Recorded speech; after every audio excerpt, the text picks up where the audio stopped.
Hello and welcome to episode 240 of First Geek 411.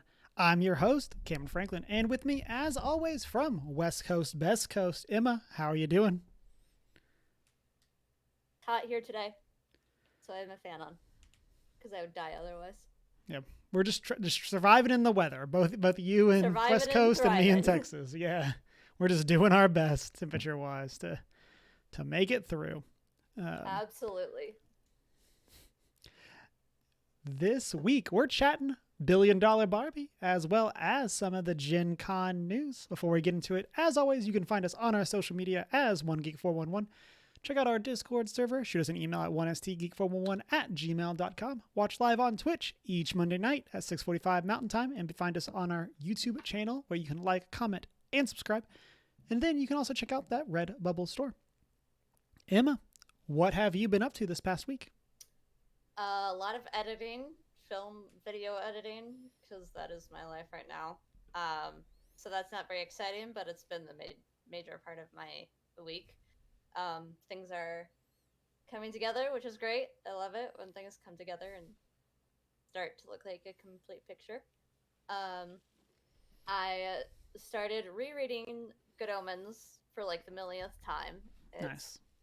I was amazed that my book wasn't falling apart, only to realize it's the second copy I've ever owned because I lost the first copy. So that's literally the only reason it's not falling apart. And I love it so much. Like it it's all familiar, but it all like gets me laughing every time. I finished watching Staged, which is a COVID era TV show that happened. British. It's on BritBox, and it's hilarious. It's like comedy reality thing with this exposes a lot lot of my personality, but it has David Tennant and Michael Sheen in it. Well, You know, yeah, no. there's Are we I have surprised? No. no. To my interests all exist in one little corner of the world. Yes. It is hilarious, and it's all like their friendship, but scripted. I highly recommend it for anyone who's just looking for a good laugh. Um, and then Saturday we played more Pathfinder and had a lot of fun. And I got to try out a new journal for note taking, and I'm very excited about that because who doesn't like new nice journals? Yeah. So yeah, that's been my week. Yeah. I was also in Pathfinder. Shout out to City on a Hill, where you can find us play. Not sure when the episode's going to drop, but we'll make sure to shout it out once it lands. But yeah, we're having a lot of fun. How are you feeling, Pathfinder wise? How are you adjusting? I think being so familiar with 5e has helped in terms of just like, granted, Pathfinder was a stem off of what, second edition or 3.5 something? is my understanding. 3.5. It was when 4 came out. They created Pathfinder 1e to kind of stay truer to 3.5. I could be wrong there. That's my understanding. Somewhere in there. But I think having a solid idea and understanding of the D&D system has helped a lot with like getting into Pathfinder. Just so being able to like jump, like there is new stuff to adjust to and learn, and like having to figure out how to reinterpret a character sheet has been chaotic, but I'm having a lot of fun so far, and like I think as we get more into it, it's gonna just get more chaotic and fun. Mm-hmm. So yeah, I say all of that with trying not to spoil anything for this latest episode because shenanigans happen. Yes, shenanigans do happen. I will slight spoiler for some of the conversations. I don't know if they're going to make the final cut, but I feel like my character is in a fun place. Of like, I make the joke of like I'm a Viking coded magus, like hyena folk, and I've somehow become the adult of this group, which is like the character that I was like not necessarily intending to be the face of the party, but like backstory wise has like has a high society, has interacted with Yeah. people. Uh, Meanwhile, I'm and over here with Kerpley, who's just like hasn't been exposed to yeah, any of the outer world and is just like, I'm gonna go throw a book out a window yeah, I'm a frog. just to see what happens. Right. Uh, and so like it's been a lot of fun. I'm kind of like you. I feel like D&D gives you a good prep for it, and then it's kind of just about finding uh like how do you locate the things that are different? How do like Yeah. what's the like oh, I know I can do this type of thing. Like sometimes it's Let just alone like just identifying what things are different. yeah, I think that's like the biggest challenge, even down to like vocab of Yeah. like it's you don't attack, you strike. And so if you need to look up the words for attacking, you have to look up strike. Or Yeah. similarly, you don't move, you stride. And so there's like Yeah. even just like little things like that. Um, and that kind of again, it's about like knowing where to look things up, but like I feel like having a basis in D&D definitely helps. And then again, from there, it's just like, okay, where do I need to go to find this? How do I need to do things? Um, and then just trying to understand some of the bigger intricacies on how characters work. Um, I definitely feel like that adds a lot of fun, a lot of challenge to it. Um, Ezix is shaping up to be one of my favorite characters I've ever played in a TTRPG, and so I'm hoping that that continues and I don't get tired of playing this character. But I'm really enjoying getting to step into that guy, into his hooves, feet. They're not hooves, paws. I guess they're paws. Yes. They would be. Yeah. With your Mr. Hyena man. Yeah. I also just I love the sheer chaos energy of our party. Yep. And so, other than What's that, the go ahead. Clarifying question? How tall is he? So I ask for future. Yeah, we were reference. discussing that some in the first episode that people can find over on the City on Hill podcast feed. I think that he's about 6 foot. Okay. I ask for a very specific reason that yeah. may or may not be revealed later on that has Yeah. been discussed in the past. Yeah, because I think it's unclear of like how you would measure a like their height. Yeah. Because like hyenas, it doesn't like they have a long neck, but their long neck doesn't go vertical; it goes straight out. Yeah. And so it's like, which way do They're you measure? A hunchback. Yeah. And so about 6 foot seems to be the canonical height of gnolls. So, right. Yeah. So that's a lot of fun. I'm enjoying it. How is the new druid? Like, I mean, I've talked about this some, I think, after our other session. But how are you liking Pathfinder druid versus D&D? I mean, I love it, regardless of whether it's Pathfinder or D&D. But I think the thing I'm most excited about with Pathfinder version is the capability to get even more specific with my druid build. Like there's actual routes you can go with your build, which I am doing, hopefully / attempting to do, that I'm really excited about, that Pathfinder has like made possible, whereas with druid and 5e it's more just like, here's all of the things you can do. You can do these specific builds, but like you would have to figure that out on your own. Whereas with Pathfinder, there's like more like guidelines for how to do that if you want to do that, and like they make it possible with whatever, like that, not the ancestries, but like feats and things that you can get. So I love playing druid either way, but I'm excited for Kerpley in this because it is geared toward like people who want to do a specific druid build, which is what I want to do. As I've said before, I want to do like a Storm from the X-Men build with her, which is like very possible and easy to do in both, but even more like if you set out with that concept in Pathfinder. It's like, great, we can basically do that from the get-go. Yeah. Whereas you can't do that as easily from the get-go in 5e. So I'm very excited with how that's going. Even though we're only still level 1. Yeah. But Yeah. I'm excited. Yeah, I feel like it's a lot easier in Pathfinder to play the like nature elemental or nature druid without feeling like you're missing out. Yeah. Like in 5e, wild shape is such like an important part of the druid that like if you're not wild shaping, it kind of feels like you're missing. Yeah. And in Pathfinder, again, as an outsider, it seems like it's a lot easier to actually play into that other side of like nature but not animal nature. Yeah. And so They really, with the way Pathfinder is set up, you can much more easily break the druid, player type down into, well, I want to play druid, but I don't want to be the animal kind of druid. I want to be the weird hippie person who lives out in the middle of the forest, kind of thing. It's much easier to do.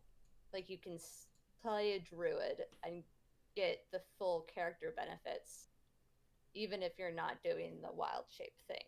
Like, you're doing something else with it. So, yeah. And like I said, we'll keep people in the loop on how that goes. I'm playing a Magus, which I don't know, is like literally my favorite class in any medium.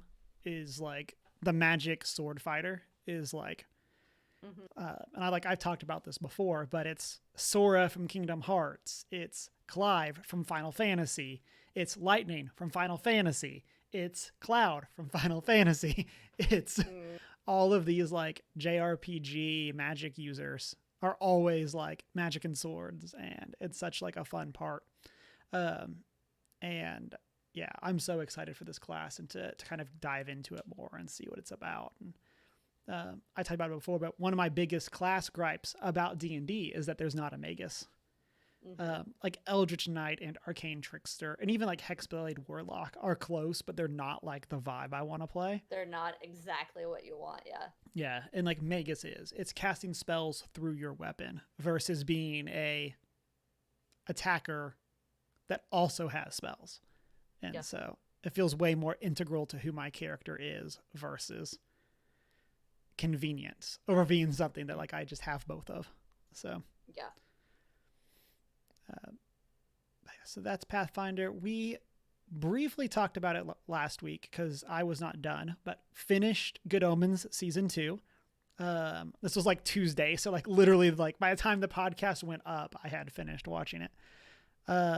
Such a good season. I definitely understand now what you were saying about the final episode. And we had a really good theory is wrong. Yeah.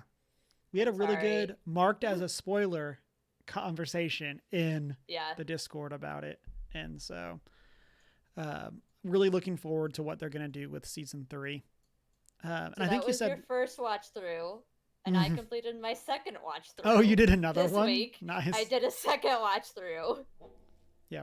It's only like 6 episodes, right? So it's not like it's not like it's crazy. Yeah. And then this week, I downloaded Death's Door, which is on PlayStation Plus, and then I beat that. It was a shorter game, like a top-down Metroidvania, a little bit of a Soulsy kind of vibe, just with some like challenging boss fights and stuff like that. And world credits. Not sure if I'm going to go for 100%. There's apparently a really cool secret ending, so like I am not sure if I want to go for the secret ending or if I just want to look it up. I also finally beat Hogwarts Legacy. Again, not quite sure if I'm going to go for 100% in that. There's a lot you got to do to get that 100%. And so, not 100% sure if I'm going to actually go for that. It's currently still installed on my system so that if I want to, I can. I might at least go and finish the side quests for like the main characters to kind of get their story, but not really sure if I want to do more than that. We'll see. And then I also started playing Loop Hero, which is free on Epic. The idea is that you're this like adventurer who's like lost their memory, and you're traveling in these loops and fighting monsters. And it's a roguelike, and so every time you die, you take some of the resources back to town. You use that to build your town up, rescue more people, then go back out and fight more monsters. It's a really fun like gameplay loop because you're going out and you actually feel like you're getting something every round, even if you die.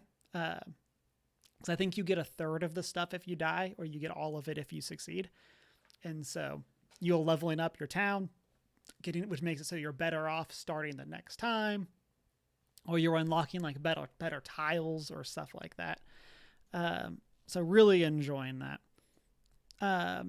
We'll probably be playing more. Not sure what exactly I'm going to be playing next, other than, of course, still playing Final Fantasy 16 on Cameron plus Deanna. And then there's a lot of stuff on PlayStation Plus Extra that I want to be playing, or Essentials that I want to be playing. And so we'll see.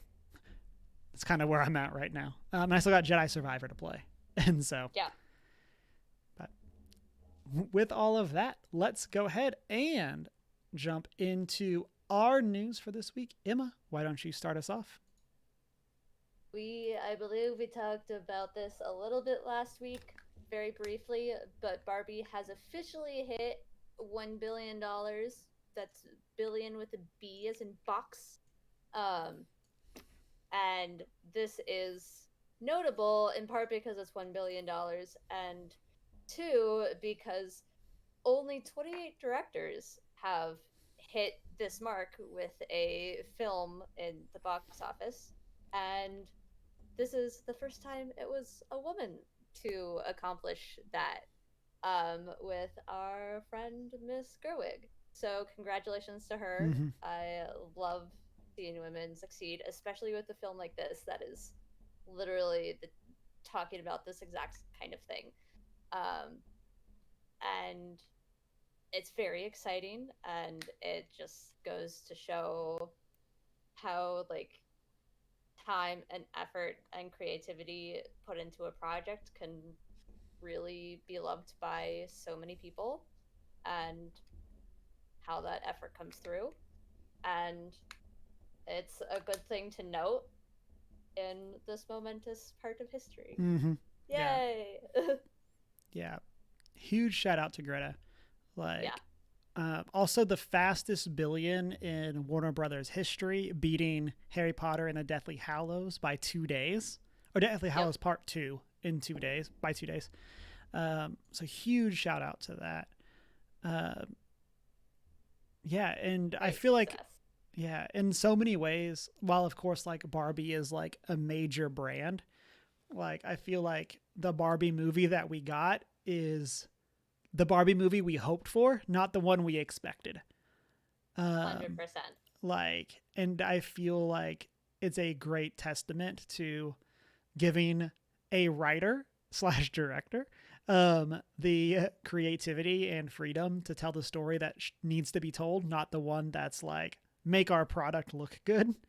Yeah. And for once proving that going over budget yeah. is actually beneficial to the cause.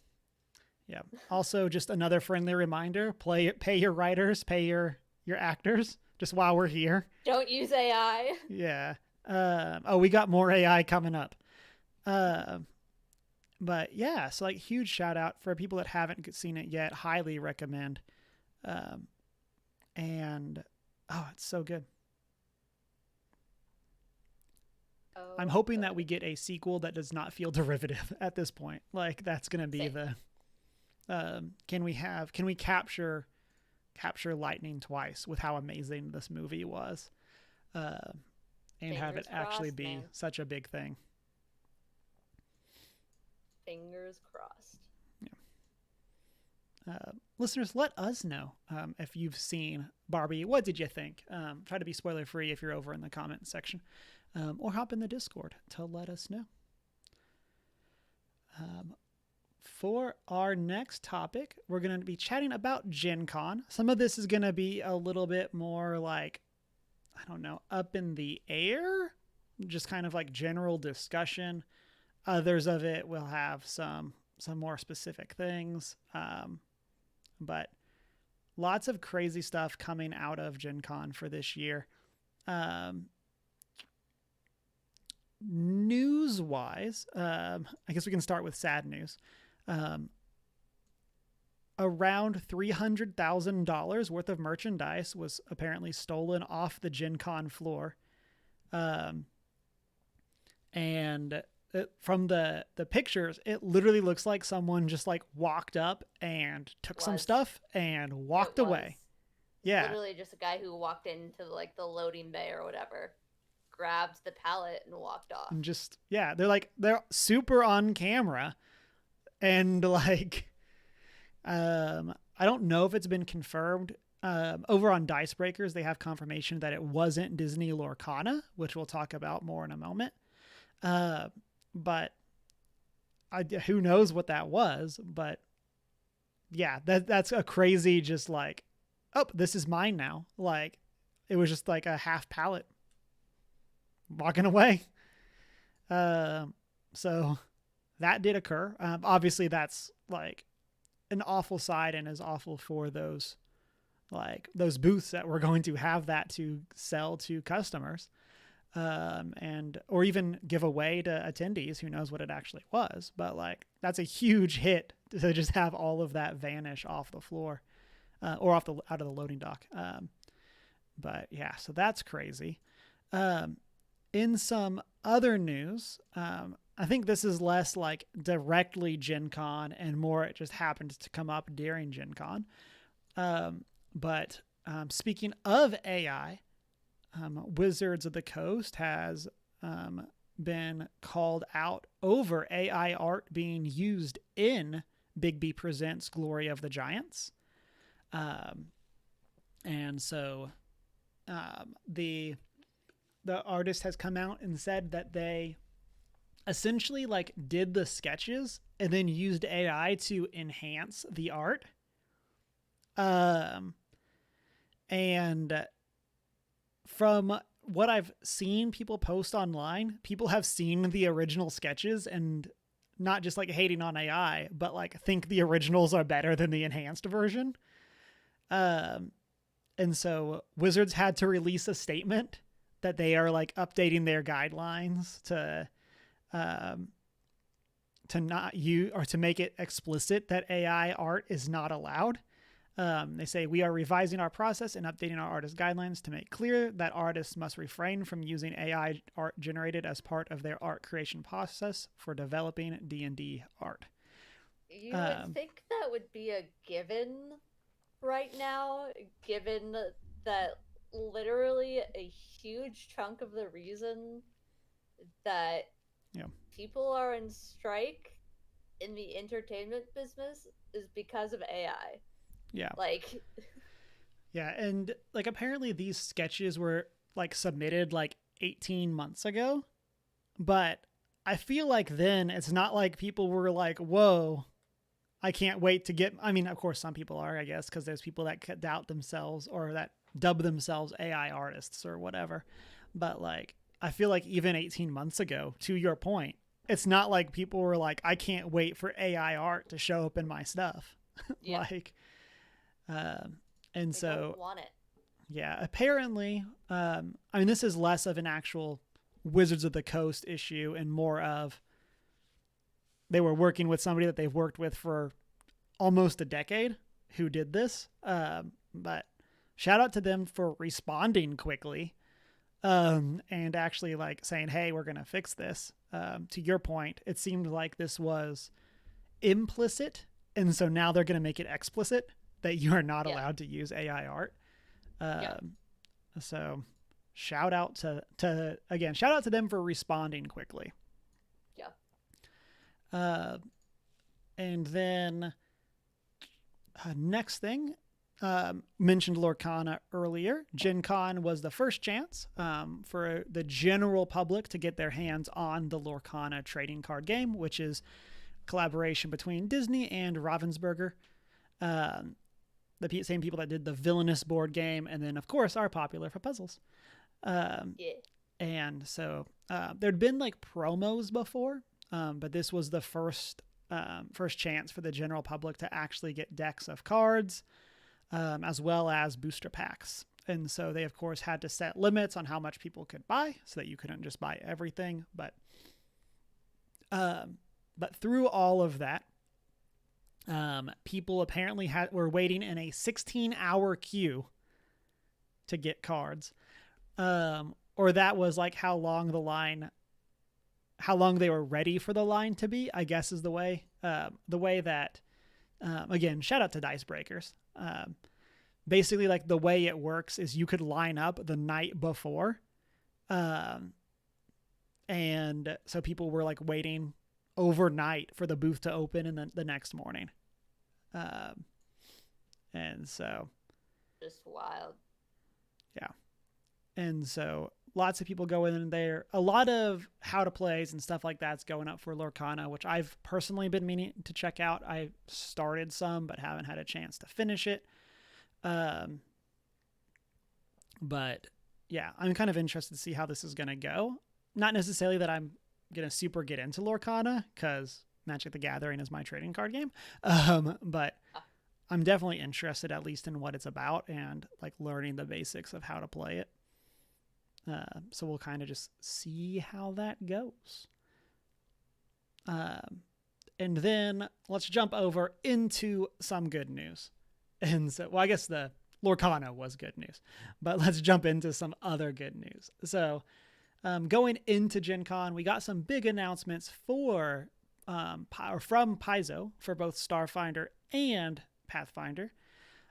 First off, we got the announcement of Starfinder 2E, the second edition version of Starfinder, which is essentially Pathfinder in space.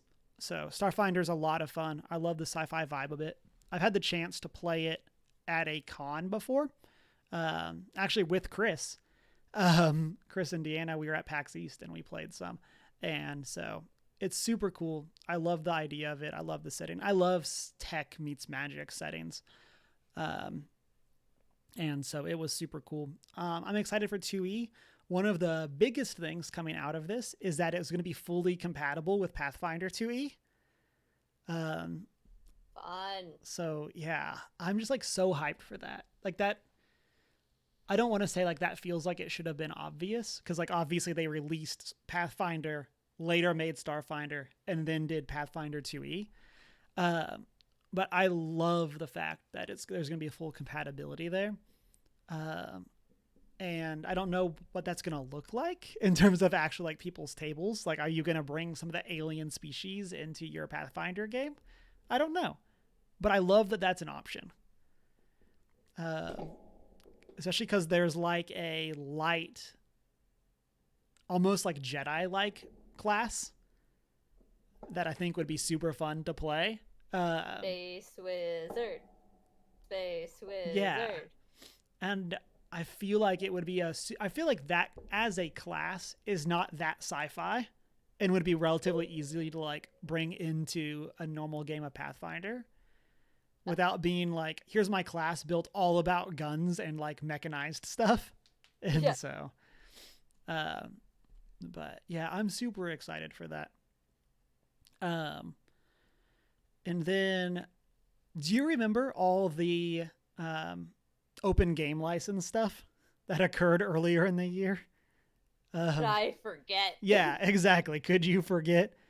And so as part of all of the fallout around that, Paizo had announced that they are heading up what is being called the ORC, which is a gaming license that is not owned or maintained by a specific company. And as part of that, that process, one of the things that they are doing is they are pushing essentially a republication of Pathfinder 2E in an effort to fully distance themselves from Dungeons and Dragons. So there's going to be a lot of updates to even like spell names are being changed so that like there's not going to be Magic Missile anymore. I think it's Arcane Barrage or something like that. But like they're changing the names just to differentiate.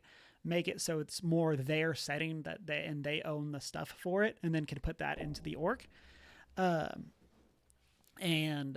I love that. They're calling this the core, so they're releasing a player core and a GM core, which is bringing in a whole bunch of materials into what is essentially a new core rulebook.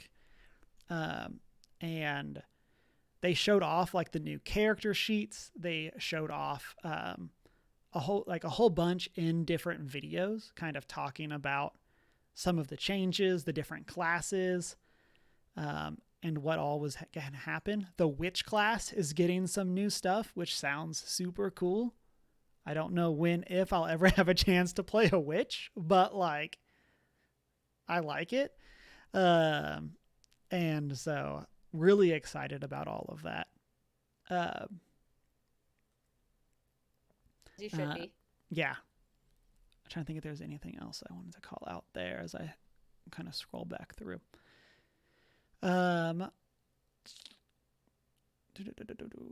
Yeah, again, shout out to Paizo for heading up the orc stuff.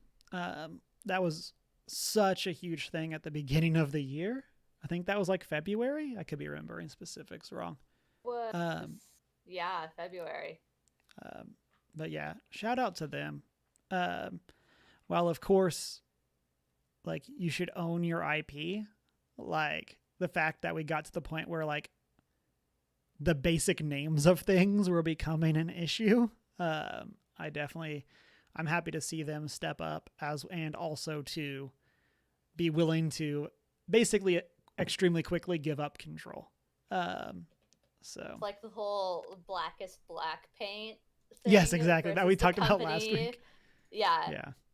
That is like, anyone can use the pinkest pink except for this one very specific guy.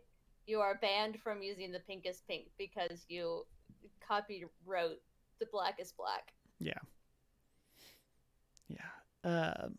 So yeah, I know that whole process gave a whole bunch of goodwill to Paizo. Yeah. And so shout out to that. And of course, again, you can see us playing Pathfinder over on City on a Hill, and learning that system and stumbling our way through stuff. So, and then last thing that I have for us from Gen Con is there we go. We got a bunch of announcements for upcoming Magic the Gathering stuff. And so here with MTG newbie Emma, I'm excited to hear what you think of this, as you just ordered your first deck. You've been learning to play. I'm excited to see what all of this is going to resonate with you. Because there's some of this that I think literally has your name on it. And so. Sports stuff. What? Tennis. I don't know if this is the right link. Okay, it is. So. Tennis, wrestling, volleyball, yachting, ziplining. Yeah. So. Question mark. So normally what Wizards does is they talk 1 year out.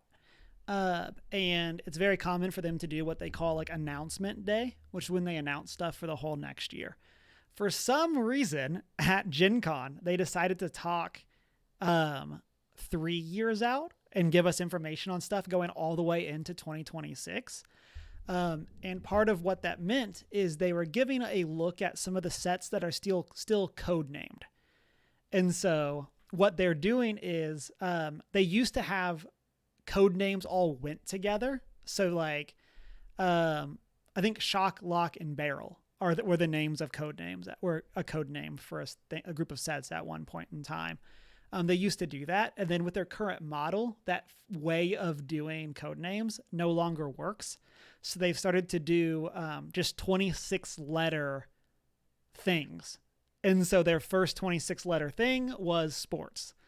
And so since they're talking so far out, we're still getting the 2025 and 2026 things where we even have code names for them.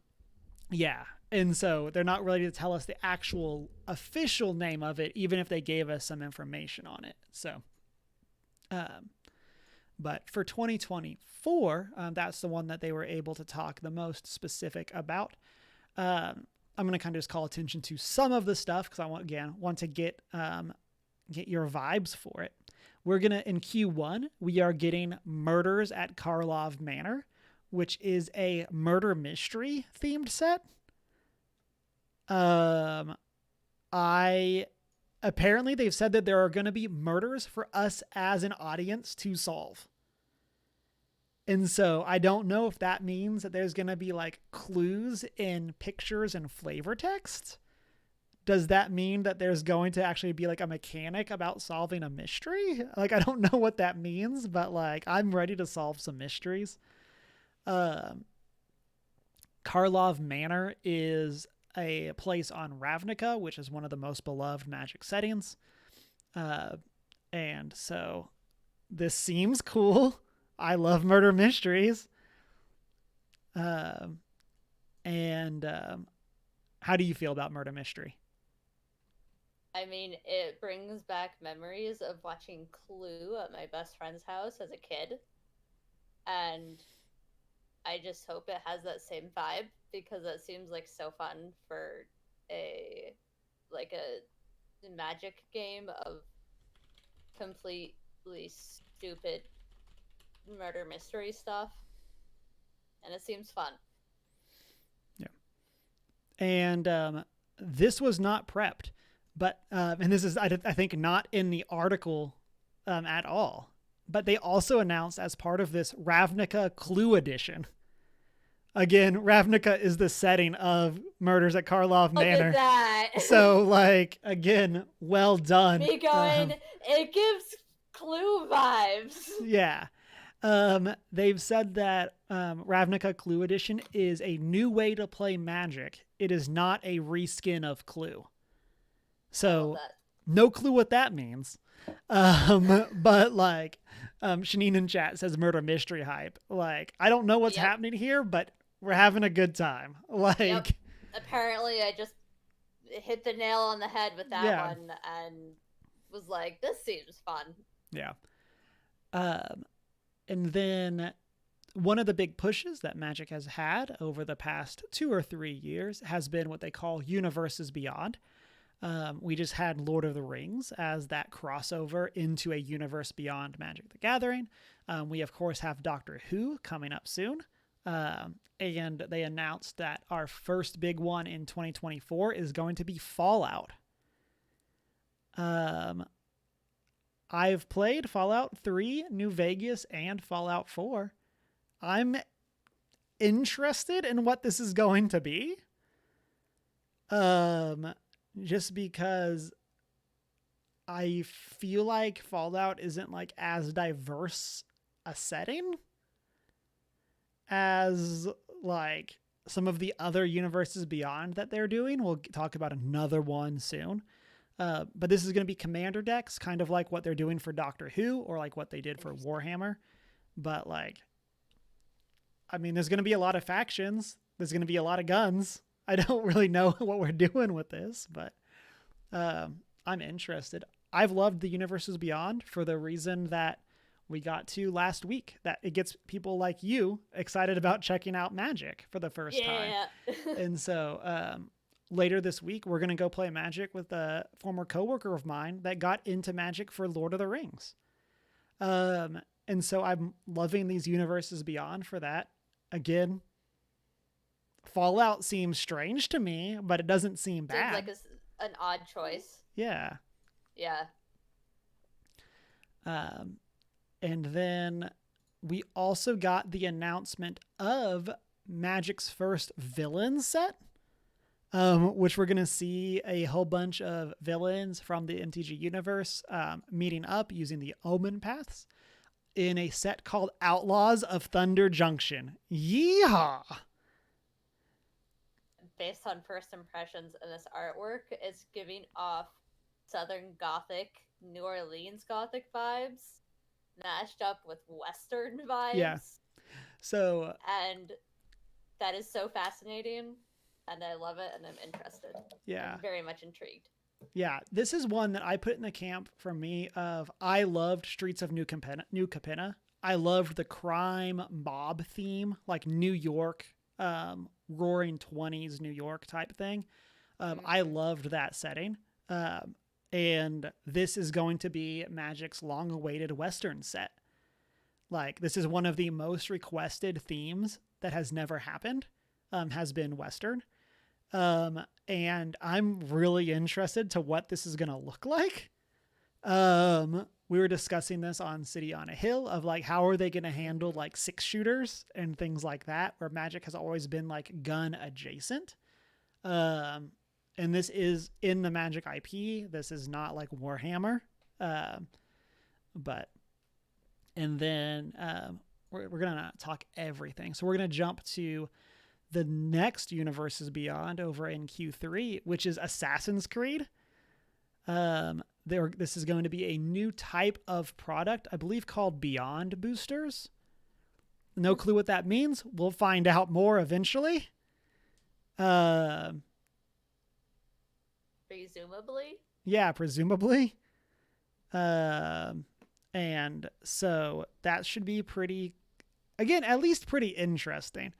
I think there's going to be a lot of cards in this that I'm going to pick up for my decks. I'm excited for all of the assassins.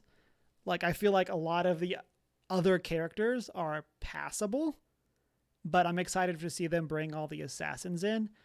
Do you think we're going to get actual human beings in this set? Like, Leonardo da Vinci is a major character in Assassin's Creed 2? Like, I mean, it would be weird if we didn't, honestly. I don't know how else they would do it. Yeah, I don't know. Like, so many of the characters are real people. Like, yeah. I will say this now. If we get a Benjamin Franklin card, I'm building that commander deck. Like, I feel all like historical figures. Yeah, I'm like legally obligated to do that. And so a Magic deck made out of just historic figures. Yeah.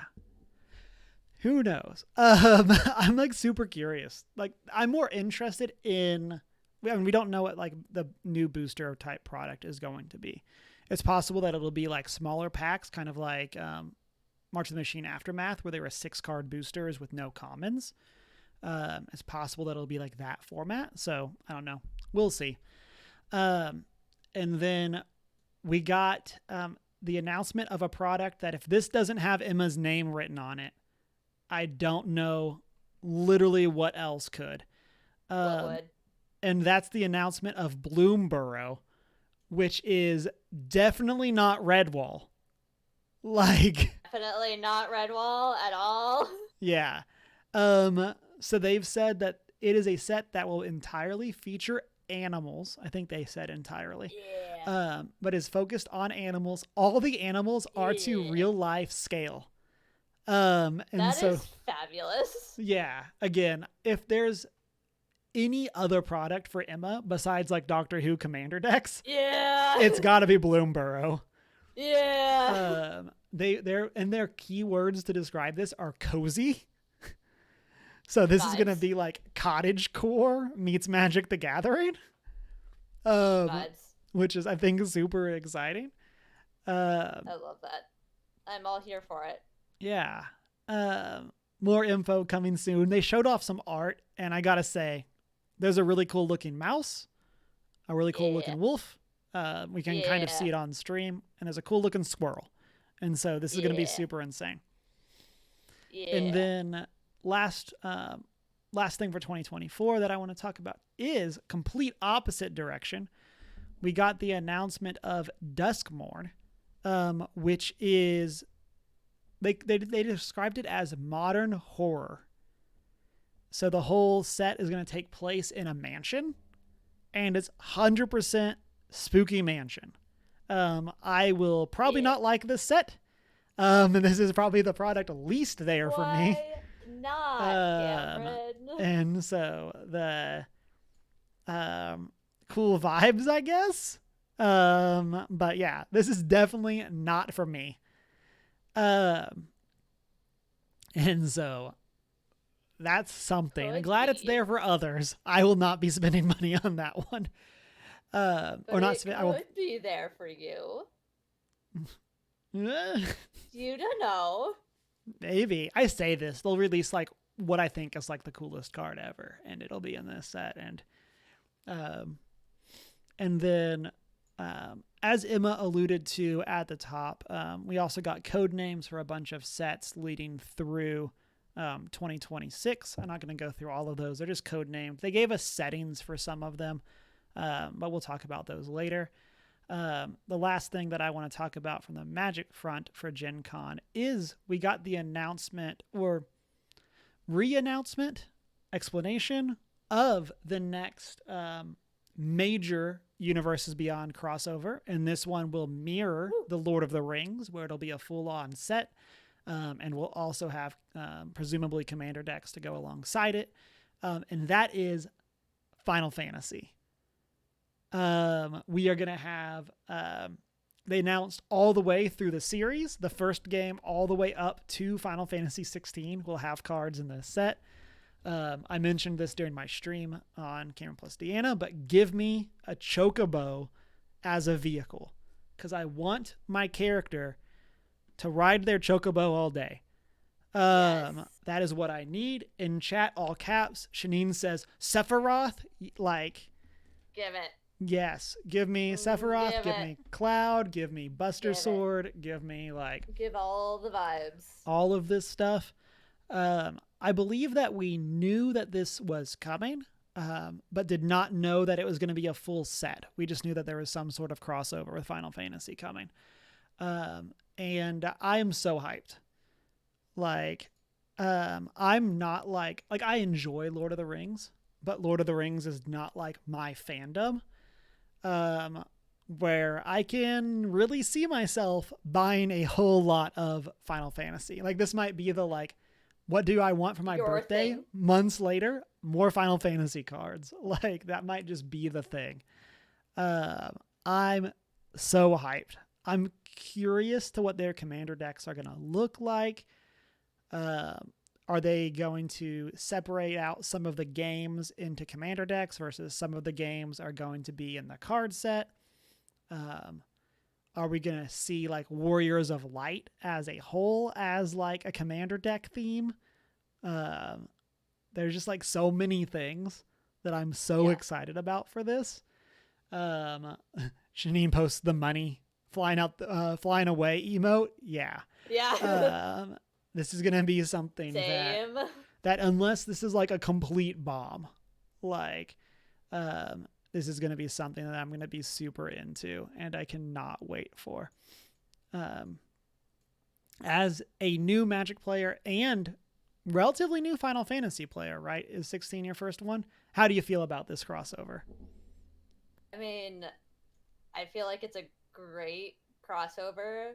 As great as Doctor Who, given my basic knowledge of how magic works, because there's lots of like opportunities for decks and cards and like different setups and things, and it just seems like so much fun to play with, knowing my limited knowledge of both Final Fantasy and Magic. Because Final Fantasy is like, each game is a different, like an anthology series almost. Correct. Within the same universe. Well, and that's all. Yeah. Kind of the general, very broad. Yeah. Universe. Yeah. Generalized.